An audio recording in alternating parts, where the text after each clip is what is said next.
வணக்கம் மக்களே. நம்ம இன்றைக்கி என்ன பார்க்க போகிறோன்னா, ரசகுல்லா எப்படி செய்கிறதுன்னு தான் பார்க்க போகிறோம். வாங்க வீடியோக்குள்ளே போகலாம்.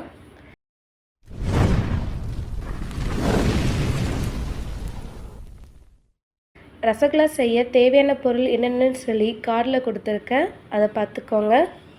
இப்போ வாங்க ரசகுல்லா செய்ய ஸ்டார்ட் பண்ணலாம். முதல்ல பாலை காய்ச்சறதுக்கு ஒரு பெரிய அகலமான பாத்திரத்தை எடுத்துக்கலாம். எதுக்கு அகலமான பாத்திரம்னா, அப்போ தான் பால் கீழே பொங்கி வராமல் இருக்கும். சரிங்களா? இப்போது ஸ்டவ்வை ஆன் பண்ணிவிட்டு பாத்திரத்தை வச்சுக்கலாம். கொஞ்சமாக தண்ணி ஊற்றிக்கலாம். எதுக்கு தண்ணினா, டைரெக்டாக நம்ம பால் ஊற்றுறப்போ அடி பிடிக்கும். அதனால தான் கொஞ்சமாக தண்ணி ஊற்றிட்டு அதுக்கப்புறமா நம்ம எடுத்து வச்சுருக்க பாலை ஊற்றி கிளறி விட்டுக்கலாம். சரிங்களா?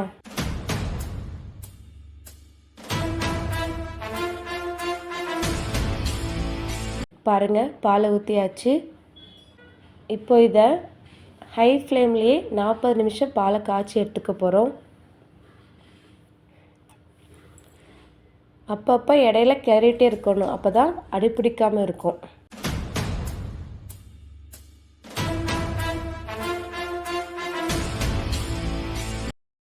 கூடவே கொஞ்சமாக உப்பு சேர்த்துக்கலாம்.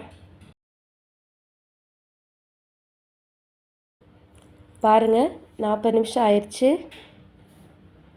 இதில் நம்ம எடுத்து வச்சுருக்க எலுமிச்சை சாறை சேர்த்து நல்லா கிளறி விட்டுக்கலாம்.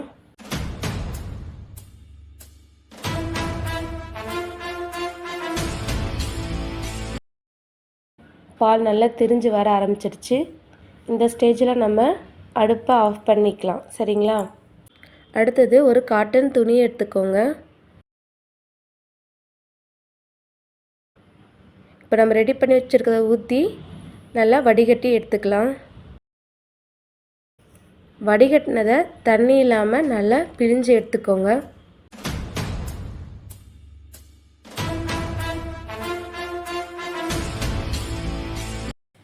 இதில் நாம் கொஞ்சமாக தண்ணி ஊற்றி மீண்டும் பிழிஞ்சு எடுத்துக்கலாம்.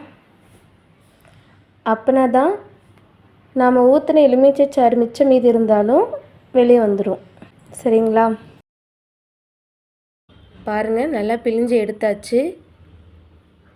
இதை நாம் சப்பாத்தி மாவு பதத்துக்கு பிசைஞ்சு எடுத்துக்க போகிறோம். அப்படின்னா தான் ரசகுல்லா வேகிறப்ப நல்லா சாஃப்டாக கிடைக்கும். சரிங்களா?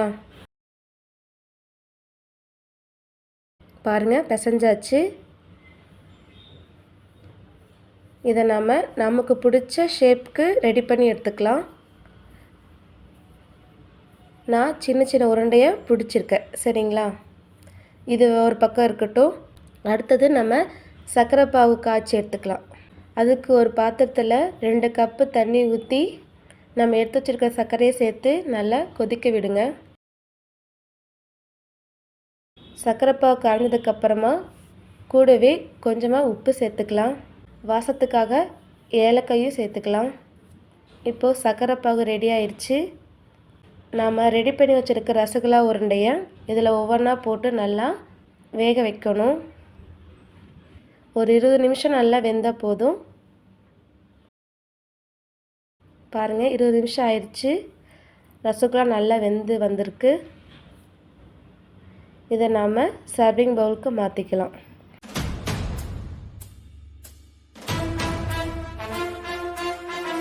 அவ்வளோதான், சுவையான ரசகுல்லா தயாராகிடுச்சு. இந்த மாதிரியான ஸ்வீட் ரெசிபி தெரிஞ்சிருக்கிறதுக்கு எம்ஜேடி ஃபுட்பால் சேனலை சப்ஸ்கிரைப் பண்ண மறந்துடாதீங்க. நன்றி, வணக்கம்.